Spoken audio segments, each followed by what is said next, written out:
Meus irmãos, eu vos saúdo com a paz do Senhor.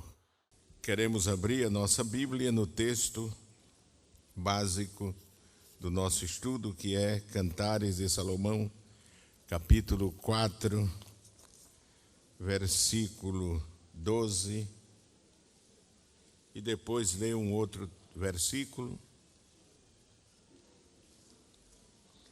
Aqueles que estão acompanhando no livro, é a continuidade, é o início do capítulo 8, capítulo 7.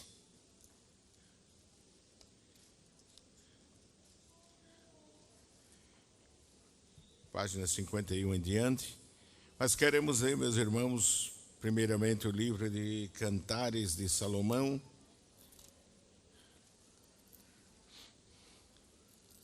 capítulo 4,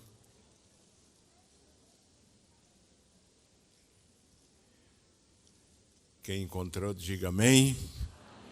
Versículo 12 em diante. Jardim fechado és tu, irmã minha, esposa minha, manancial fechado, fonte selada. Os teus renovos são um pomar de romãs, como frutos excelentes, o cipreste e o nardo e o açafrão, o cálamo e a canela, com toda sorte de árvores de incenso, a mirra e aloés, com todas as principais especiarias. És a fonte dos jardins, poço das águas vivas que correm do Líbano. Levanta-te, vento norte, e vem tu, vento sul. Assopra no meu jardim, para que se derramem os seus aromas. Ah, se viesse o meu amado para o seu jardim e comesse os seus frutos excelentes. Quem diz amém, meus irmãos? Quero também, meus amados irmãos, ler na primeira epístola do apóstolo São Pedro, primeira carta do apóstolo São Pedro,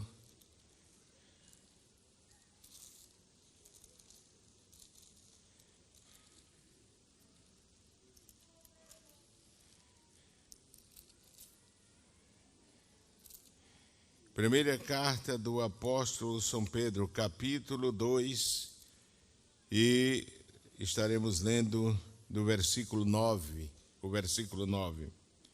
Diz: mas vós sois a geração eleita, o sacerdócio real, a nação santa, o povo adquirido, para que anuncieis as virtudes daquele que vos chamou das trevas para a sua maravilhosa luz.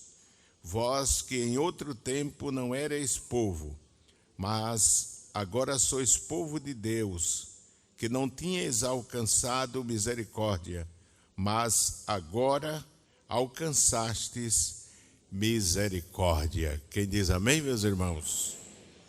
Amém.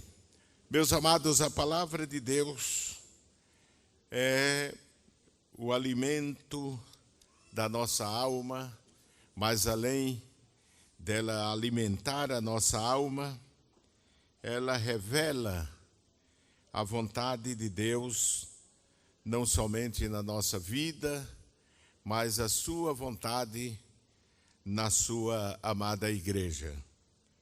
O livro de Cantares, o texto que lemos, estamos meditando, e aqueles que possuem o livro têm visto de que temos procurado fundamentar neste texto a beleza, a pureza espiritual da igreja de nosso Senhor Jesus Cristo. A igreja como um jardim fechado. E nós dissemos no início deste estudo de que isso revela a pureza, se assemelha à virgindade de uma jovem que preserva sua pureza até o dia do casamento.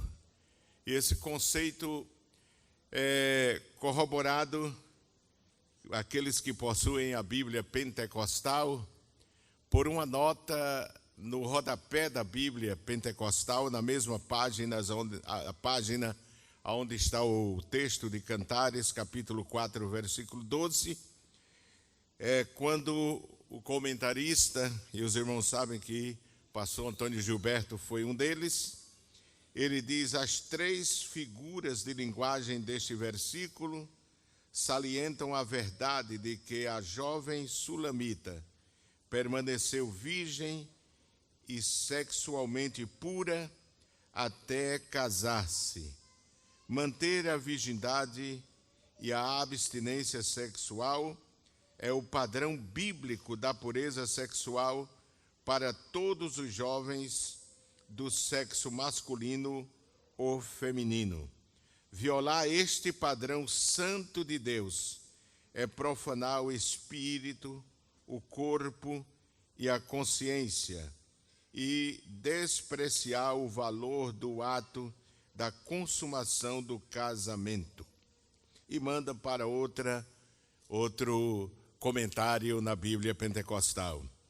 Mas, acima de tudo, nós já comentamos de forma exaustiva de que esta primeira parte revela a pureza da igreja como uma virgem que se preserva pura para entregar-se no dia do casamento àquele que ela escolheu dentro da vontade de Deus para que fosse o seu marido, e ela faz questão de se apresentar pura. Amém, meus irmãos? De se apresentar pura. Esse é o anelo, o desejo que o Senhor Jesus Cristo tem a respeito da igreja.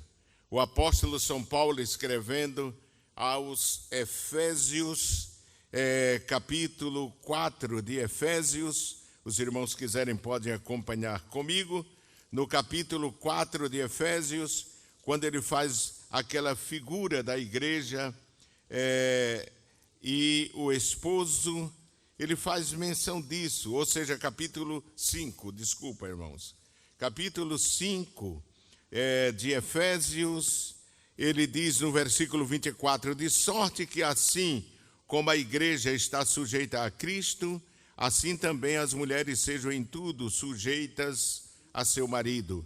E diz: vós, maridos, amai vossa mulher, como também Cristo amou a igreja e a si mesmo se entregou por ela. Amém? E diz aqui, para quê, irmãos? Para quê, irmãos? Para a santificar. Repita após mim: para a santificar, purificando-a com a lavagem da água pela palavra. Repita após mim: para apresentar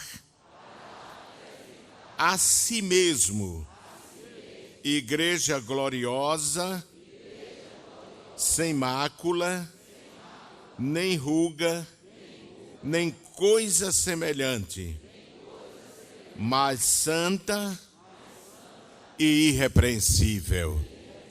Amém, meus irmãos? Então este é o grande desejo do Senhor, é encontrar a sua igreja naquele dia, porque o apóstolo diz que ele quer apresentá-la a si mesmo. Amém?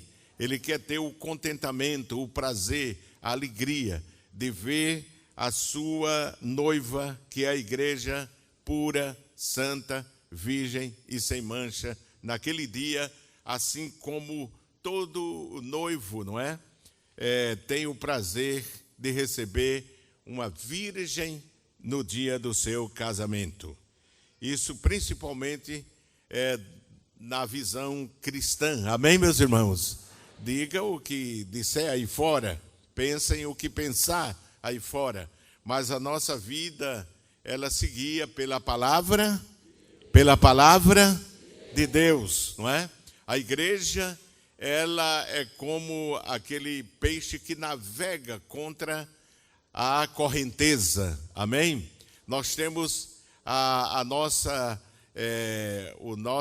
forma de vida, não é isso? Está fundamentada nos princípios da palavra de Deus, que é a contracultura em relação ao mundo. Quando nós lemos as Escrituras, se lermos as bem-aventuranças, ali está a contracultura do reino celestial, em confronto com as normas que regem o reino terrestre, o reino do mundo, o reino profano. E aqui o apóstolo diz que o Senhor Jesus deu a vida para apresentar essa igreja pura diante dele. A igreja não pode ser como o mundo, não é? Hoje nós estamos vendo com tristeza muitas locais com o nome igreja, em que as pessoas, para fazerem parte, não precisam mudar de vida, não precisa sequer mudar de roupa. Assim como passam o dia de bermuda, de todo jeito, entram e cultuam, e saltam, e pulam, e batem palma, e parece que tudo está normal. Mas a igreja do Senhor é reverente, amém, meus irmãos? Reverencia o seu santo templo, o templo de Deus e a presença de Deus. Mas, meus amados irmãos, portanto, vemos que no capítulo 4, versículo 12, nos traz a visão daquilo que Deus, do que o Senhor espera da igreja. Ele espera da igreja porque a igreja foi reservada a ele. Ele disse, sobre esta pedra edificarei a minha igreja, a igreja dele, não é? E diz aqui, o que eu estou falando está na Bíblia. Amém, meus irmãos? Eu estou falando a palavra, não é o conceito, filosofia humana, não, senhor, não é conceito teológico, não, senhor, é princípio bíblico, puramente bíblico. E nos diz aqui que a igreja para o Senhor é como um jardim fechado, reservado somente a ele. Esposa minha, diz ele com a igreja, não tem coisa mais sagrada nesta vida do que a esposa de uma pessoa, não é verdade? Ele diz, esposa minha, manancial fechado, nem todos podem participar daquele descendentar a sede naquele manancial. E diz, fonte selada, reservada somente ao Senhor. De forma que gostaríamos de falar um pouco da finalidade, porque nesse texto também não fala somente da pureza, da condição espiritual que Cristo espera da igreja, mas a finalidade para a qual o Senhor, não é isso, salvou, redimiu, edificou a sua igreja sobre a rocha. Nós vemos que a palavra de Deus diz aqui, os teus renovos são um pomar de romãs, com frutos excelentes, o cipreste e o nardo e o açafrão, o cálamo e a canela, com toda sorte de árvores de incenso, a mirra e aloés, com todas as principais especiarias. És a fonte dos jardins, diz ele à igreja, a amada, poço das águas vivas que correm do Líbano. Amém, meus irmãos?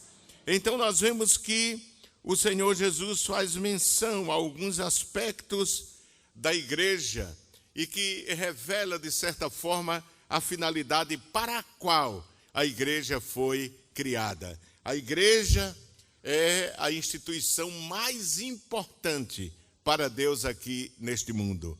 É uma instituição incomparável. Ela não se compara a uma agremiação esportiva, ela não se compara a uma agremiação política, ela não se compara a uma instituição sindical. Não, Senhor, ela é a igreja de Jesus Cristo, ela é única. Quem diz amém, irmãos?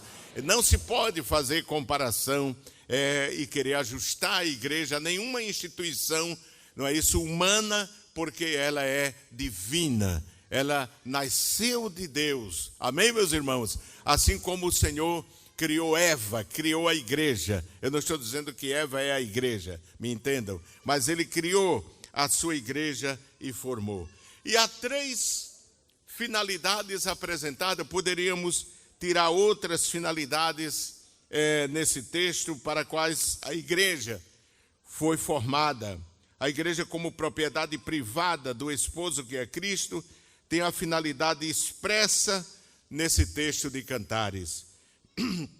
Primeiro, a igreja foi criada para gerar frutos. Diga comigo, a igreja foi criada para gerar frutos. Veja o que diz o versículo 13.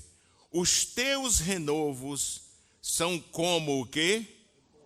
Um pomar de romãs, com frutos, como os frutos? Excelentes, frutos de primeira qualidade. Amém, irmãos? Sem nenhuma bactéria, sem nenhum inseto, sem nada.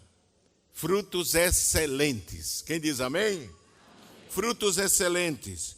A igreja, ela foi criada por nosso Senhor para justamente gerar frutos de primeira qualidade. Não é? E nós precisamos entender de que o Senhor, Ele criou a igreja para gerar frutos agradáveis. Jesus disse que nos chamou, vos chamei, vos nomeei para que vades e deis frutos. Amém? Frutos que permaneçam. Amém? O Senhor nos criou. Eu estou falando como igreja, Ele criou a igreja para que gere frutos agradáveis, excelentes a Ele neste mundo. Quando o Senhor se decepciona com Israel, nos diz a palavra de Deus que o Senhor fez justamente essa comparação a Israel, a um povo a quem Ele tinha tirado do Egito e trazido a um outeiro frutífero. E Ele tinha criado todas as condições para que aquela planta, aquela árvore desse bons frutos. Capítulo 5 do livro do profeta Isaías. Abra a sua Bíblia. Não é bom sempre ler a palavra de Deus. A Bíblia é sagrada. Isaías capítulo 5, meus amados. Capítulo 5. Você que trouxe a Bíblia, não é? Principalmente nossos queridos jovens, esse grupo tão grande de jovens que estão aí crescendo na fé, sendo abençoados, fervorosos, animados no Senhor. Amém, meus irmãos? É uma bênção, é uma alegria, não só para o pastor, mas para toda a igreja ver os jovens envolvidos, orando, buscando a presença de Deus e aprendendo a palavra do Senhor. Capítulo 5 de Isaías diz assim: agora cantarei ao meu amado o cântico do meu querido a respeito de quê? Da sua vinha. Diz ele, o profeta: o meu amado tem uma vinha em um outeiro fértil, e a cercou, e a limpou de quê? Das pedras, e a plantou de excelentes vides, e edificou no meio dela o quê? Uma torre, e também construiu nela o quê? Um lagar, e esperava que desse o quê? Uvas boas, mas deu o quê? Uvas bravas. Veja a decepção de Deus, não é isso, com Israel. Deus faz menção a Israel, Ele diz que agora cantarei, ou seja, Ele diz: o meu amado tem uma vinha em um outeiro fértil, não é?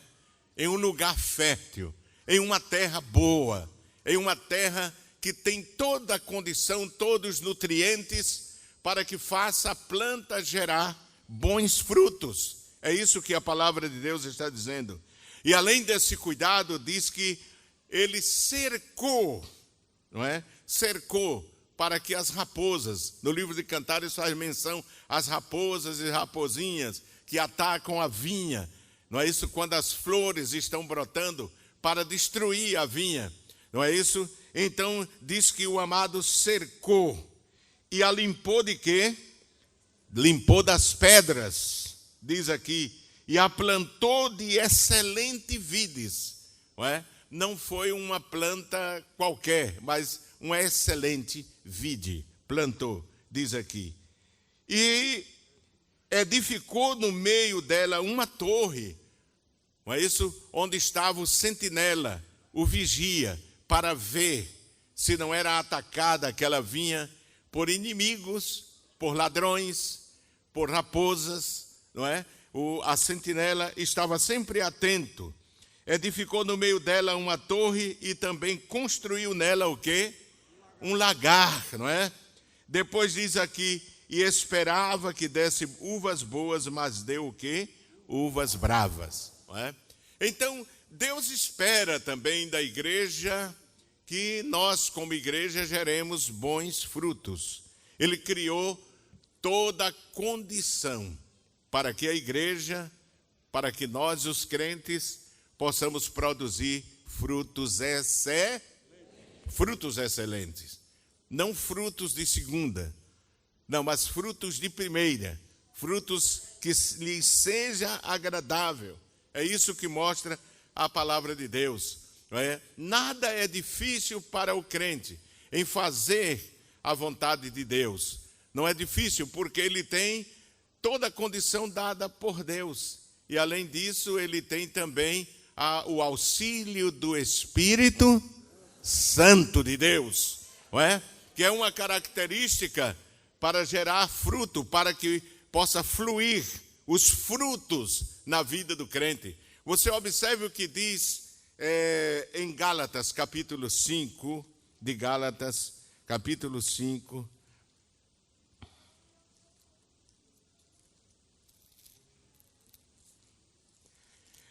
Capítulo 5 de Gálatas, diz assim, digo, porém, andai em, repita após mim, andai em espírito, e não cumprireis as concupiscências da carne, porque a carne cobiça contra o espírito e o espírito contra a carne. E estes opõem-se um ao outro, para que não façais o que quereis. Mas se sois guiados pelo Espírito, não estáis debaixo da lei. Porque as obras da carne são manifestas, as quais são prostituição, impureza, lascívia, idolatria, feitiçarias, inimizades, porfias, emulações, iras, pelejas, dissensões, heresias, invejas, homicídios, bebedices, glutonarias e coisas semelhantes a estas, acerca das quais vos declaro, como já antes vos disse, que os que cometem tais coisas não herdarão o quê? O reino de Deus, não é?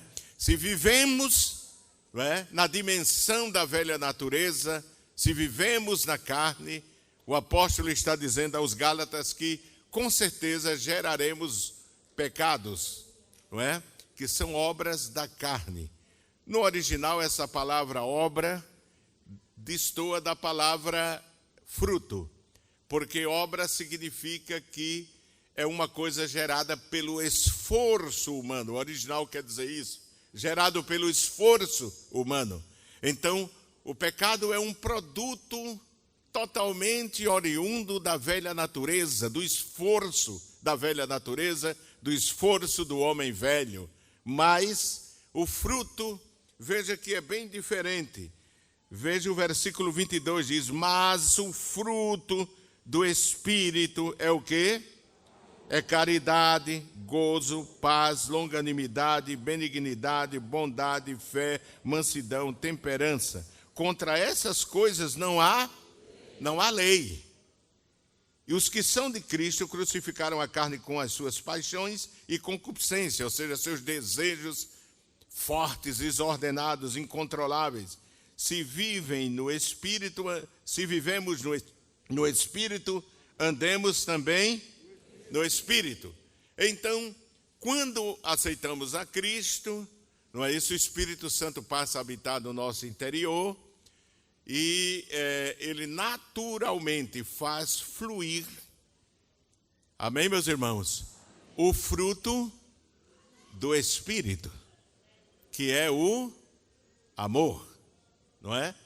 Esses aspectos aqui, características, são características do fruto do Espírito, que é o amor. É como se fosse uma laranja, uma mandarina, com 9 bagos, né? Cada um representa desses aspectos da vida. E o interessante é que esse fruto do Espírito fala do caráter de Cristo em nós. O Espírito Santo gera, depois de salvos, redimidos pelo sangue de Cristo. É claro que isso não dá simultaneamente, não é? A experiência do novo nascimento.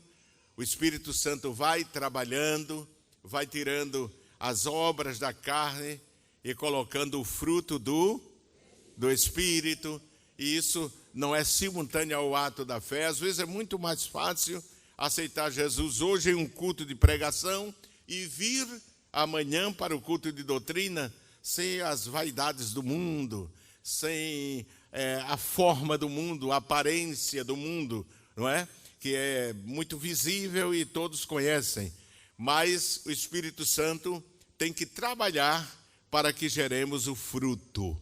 E isso não é de um dia para o outro. O Espírito Santo vai trabalhando. Não é verdade? De certa forma, acontece numa outra visão, num outro prisma, o que está escrito em Romanos capítulo 12. Veja aí o que diz. Diz assim: rogo-vos, pois, irmãos, pela compaixão de Deus, que apresenteis o vosso corpo em sacrifício vivo, santo e agradável a Deus, que é o vosso culto, e não vos conformeis com este mundo, mas transformai-vos, ou seja, metamorfoseai-vos. Não é isso? Metamorfoseai-vos.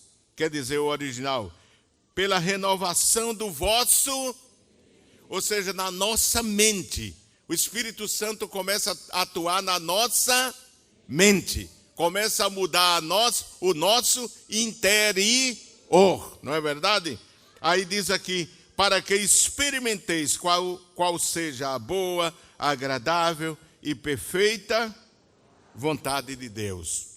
É isso? Então rogo-vos, pois, irmãos, pela compaixão de Deus, pela misericórdia de Deus, já que Deus tem feito tudo isso que estão nos capítulos que antecedem, não é isso? Posterior ao que ocorreu com Israel, porque até o capítulo 12 nós vemos a criação do mundo, não é isso? A visão que Deus dá se manifesta ao homem, o homem endurece o seu coração, Deus rejeita o homem apodrece no pecado, Deus rejeita e os entrega às paixões infames, constitui a Israel como povo seu, o povo rejeita, então Deus corta, não é isso? E enxerta nós ali, amém, meus irmãos? Para que geremos fruto, nós fomos enxertados em Cristo, amém? Nunca se viu se enxertar um galho de uma planta silvestre ruim em uma árvore boa, mas conosco ocorreu esse milagre. Nós éramos como aquela vinha do capítulo 5, mas o Senhor nos redimiu, nos resgatou e nos enxertou em Cristo, amém, irmãos? Nos enxertou em Cristo para que geremos bons frutos, frutos excelentes, diz ele, que lhe seja agradável. Portanto, meus amados, o fruto que é, como eu disse, o caráter de Cristo em nós, não é? Nós vamos crescendo, Efésios capítulo 4, me parece, vamos ler, capítulo 4, versículo 11, diz, ele mesmo deu uns para apóstolos e outros para profetas, e outros para evangelistas, e outros para pastores e doutores. Deus deu esses ministérios e entregou a igreja, não é? Aqui os dons são homens, não é? E diz aqui, querendo o quê? O aperfeiçoamento de quem? Dos santos, para a obra, para o serviço, para a edificação do corpo de Cristo, até que todos cheguemos aqui, à unidade da fé e ao conhecimento do Filho de Deus, a varão perfeito, ou seja, varão adulto, perfeito aí significa isso, a medida da estatura completa de quem? De Cristo, para que não sejamos mais meninos inconstantes, levados em toda a roda por todo o vento de doutrina, pelo engano dos homens que com astúcia enganam fraudulosamente. Então veja que nós somos aperfeiçoados, crescemos, somos edificados. Deixamos de ser meninos, somos alimentados pelo leite espiritual, como diz em São Pedro 2, 1 de Pedro 2, e vamos crescendo para alcançar a maioridade espiritual, a perfeição. Perfeição aí não significa sem defeito, significa maturidade. Há versões que traduz como maturidade, o original quer dizer maturidade, alcança a estatura de Cristo. Nós estamos crescendo em direção, vamos imitar e querendo imitar a Cristo. Quem diz amém, irmãos?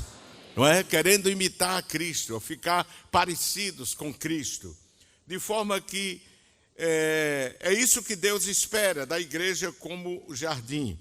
Eu disse, o fruto representa o caráter de Cristo, que por sua vez significa o padrão de santidade que Deus espera da igreja. Como citamos na introdução do nosso estudo, uma das figuras da igreja é a de um templo, de um santuário. E Deus habita nele. E se a igreja é um santuário, Deus diz, o Senhor Jesus, edificarei. Só se edifica um edifício, não é assim, irmãos? Só se constrói uma casa, um edifício. E a finalidade Cristo está edificando sua igreja como morada, como santuário. Não é isso? Essa é uma das figuras de um templo. E é uma figura que revela um nível de santidade muito alto para que Cristo habite e more nele. 1 Coríntios capítulo 6, versículo 19 e 20. Quem trouxe a Bíblia, vamos ler a Bíblia. Quem diz amém, irmãos? Culto de doutrina é para isso, irmão. Amém? É para aprender a palavra de Deus, não é? Aprender a palavra de Deus. Glória a Deus. Eu gosto quando os irmãos dão muita glória, aleluia. Eu sou pentecostal, amém? Mas eu percebo que vocês estão comendo, estão sentados à relva e o Espírito Santo está dando pão e peixe, pão e peixe, pão e peixe. Vamos alimentar, não é? Para sair daqui e chegar em casa, chegar no caminho, ficar remoendo aquilo que se ouviu, aquilo, Senhor, eu quero que seja real na minha vida. Eu quero crescer para Ti.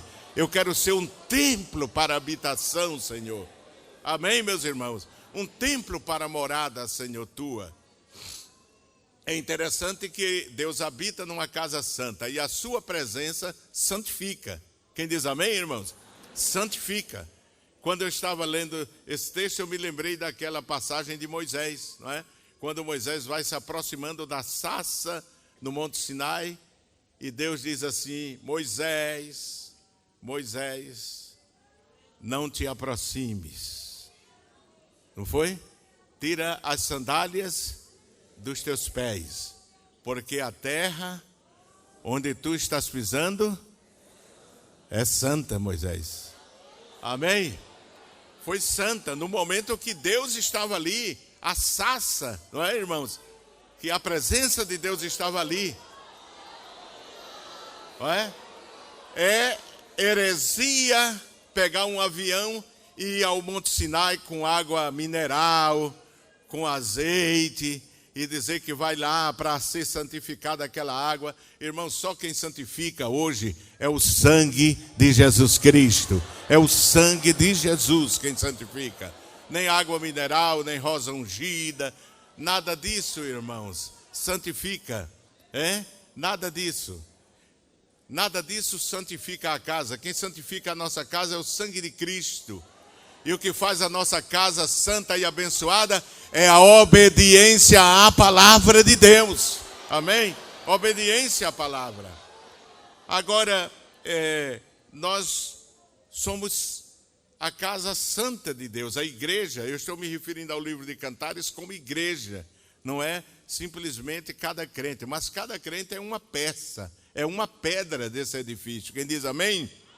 Então, 1 Coríntios 6, 19 e 20. Leiam após mim, para que vocês gravem na mente. Ou não sabeis, está fraco, ou não sabeis que o nosso corpo é o templo do Espírito Santo que habita em vós, ou seja, em nós, não é a igreja, proveniente de quem? De Deus, e que não sois de quê? De vós mesmos, já não somos propriedade nossa, não é isso?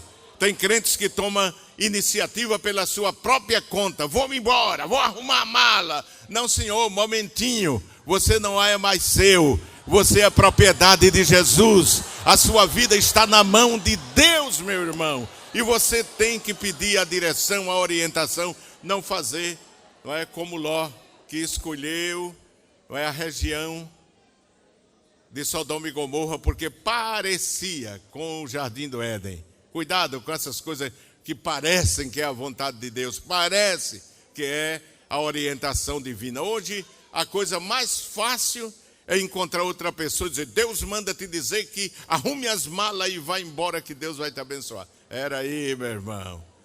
Tem calma. Tem calma. As coisas não são assim. Hoje está muito complexo isso. Tem que ter muito cuidado, viu, irmãos? Muito cuidado.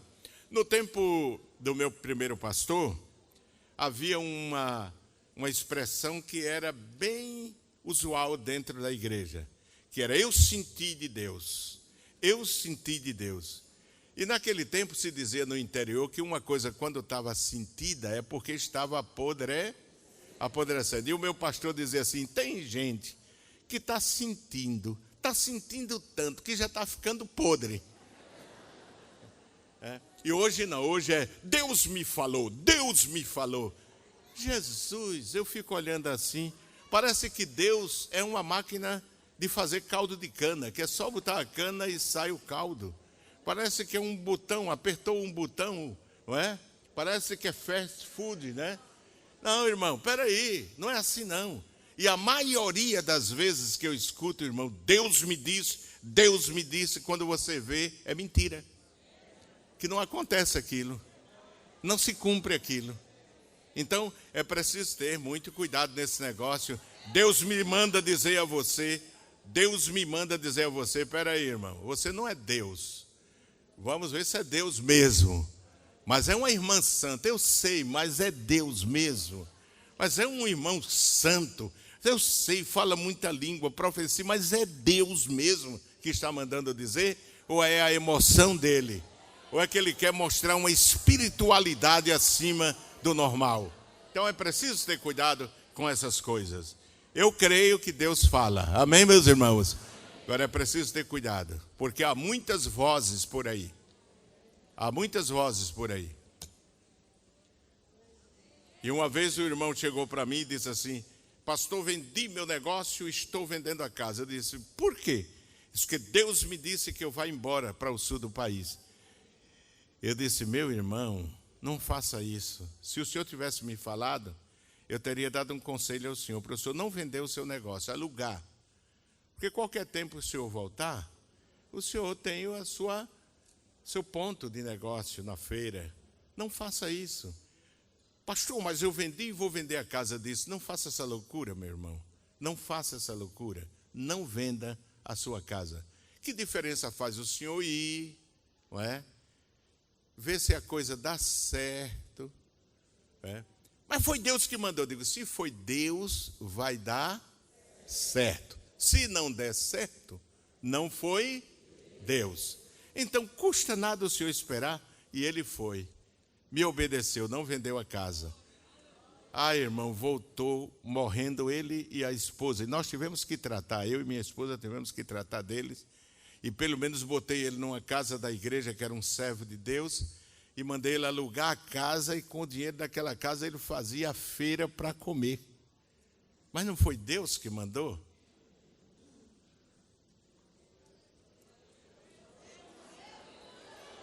Cuidado, cuidado. Amém?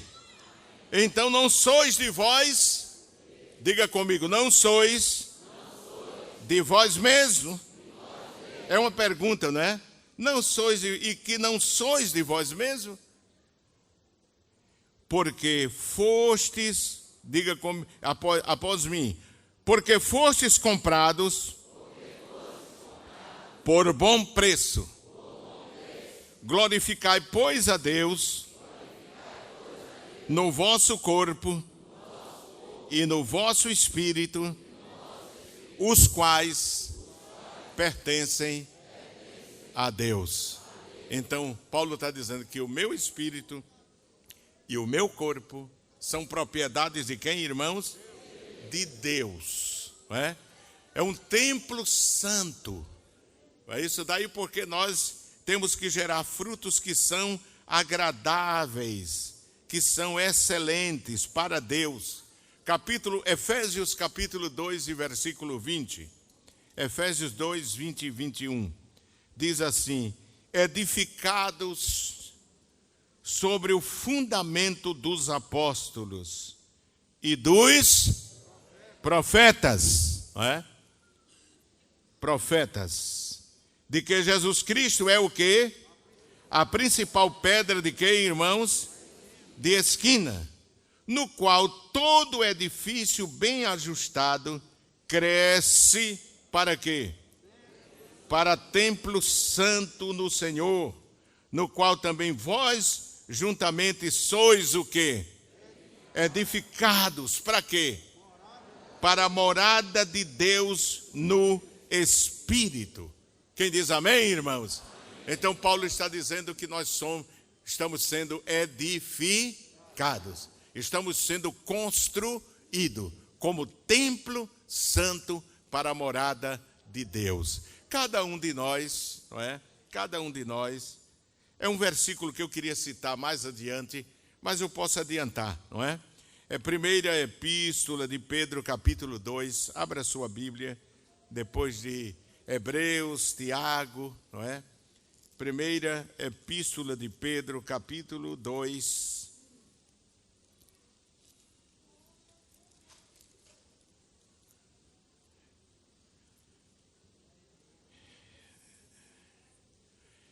Capítulo 2, versículo 4. Eu gosto que vocês, tanto na galeria como embaixo, os jovens principalmente, voz forte, repitam após mim, que eu vou entender de que vocês estão lendo e que vocês vão gravar na mente essa expressão. Diga: e chegando-vos para ele, a pedra viva, reprovada, na verdade, pelos homens, mas para com Deus, eleita e preciosa. Vós também, como pedras vivas, sois edificados. Como? Casa espiritual. Repita comigo outra vez. Vós também, como pedras vivas, sois edificados, casa espiritual e sacerdócio santo, para oferecerdes sacrifícios espirituais, agradáveis a Deus, por Jesus Cristo. Quem diz amém? Observe o que o apóstolo Pedro está dizendo. Diz assim: e chegando-vos para ele. Pedro está dizendo que quem vai chegando mais pertinho da pedra de esquina, que é Jesus, não é? Ele está dizendo: e chegando-vos para ele. Há uma versão que diz: se aproximando dele, Jesus. a pedra viva, reprovada na verdade pelos homens, mas para com Deus eleita e preciosa. Ele diz, e vós também, como pedras vivas. Deus está construindo a igreja como um grande santuário, como um grande templo. E nós somos as pedras, cada um de nós somos uma pedra. Quem diz amém, irmãos? Uma pedra, é claro, todos sustentados pela pedra de esquina. Amém? Rejeitada, é claro, pelo mundo, mas aprovada, reprovada pelo mundo, mas aprovada por Deus.